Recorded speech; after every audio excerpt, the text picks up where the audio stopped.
जरूरी था कि झुग्गी तोड़ी नहीं जाएगी अगर मकान नहीं? देखिए, ये जो लोग एक दुष्प्रचार करना चाहते हैं, राजनीतिक रोटियां सेकना चाहते हैं, उनको शहर चलाना कभी उन्होंने सोचा ही नहीं। उनका ध्येय चुनाव लड़ना, चुनाव जीतना ध्येय था।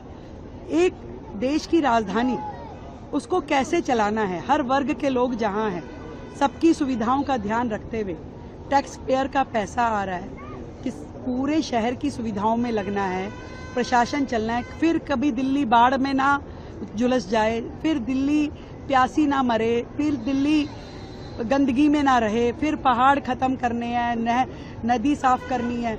ये सारे काम कैसे होंगे? ये सारे काम तब होंगे जब आपकी जनता को ये पता होगा कि आपको किसी भी प्रकार का गलत कार्य नहीं करना है। और गलत कार्य आप रेलवे की लाइन पे जाके मकान बसाएंगे, वो मुख्यमंत्री नहीं बचा सकती। भाई, हाथ जोड़ के मेरा दिल्ली की जनता से निवेदन है, आपको अपनी सिक्योरिटी, शहर की सिक्योरिटी और पूरे रेलवे की सिक्योरिटी का ध्यान रखना पड़ेगा। कल को किसी ट्रेन का एक्सीडेंट होता है, कोई गाय रेलवे लाइन पे कटती है, कोई व्यक्ति उसके नीचे आ जाता है, किसकी जिम्मेदारी होगी?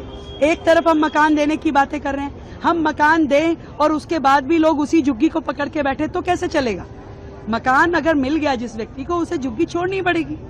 तो इसलिए मुझे लगता है कि दिल्ली को एक रिवाइवल की जरूरत है और इस दिशा में हम बॉम्बे का धारावी का जो प्रोजेक्ट है उसको भी स्टडी कर रहे हैं कि दिल्ली के सभी झुग्गी क्लस्टर, जो 675 झुग्गी क्लस्टर है, सभी हमारे जो लोहार, गडियार, बंजारा समाज के लोग हैं जो यहाँ वहाँ छोटी छोटी झुग्गी बना के रह रहे हैं, इन सबके रीडेवलपमेंट की प्लानिंग हमें करनी है और उसको बड़े प्लान तरीके से किया जाएगा। ये नहीं हो सकता कि सरकार मकान भी देती रहे और लोग जगह भी खाली ना करें। इसलिए झुग्गी वासियों को भी कमिटमेंट करनी पड़ेगी, सरकार को पूरे एफर्ट करने पड़ेंगे और उतना फंड जनरेशन भी आपकी सरकार के पास होना चाहिए कि आप सभी योजनाओं को दुरुस्त रूप में चला सके।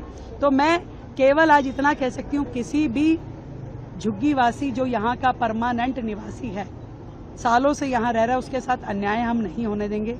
हमारे पास जितने नाम, जितने मकान रजिस्टर्ड हैं, हम उनकी एक विस्तृत योजना बना रहे हैं।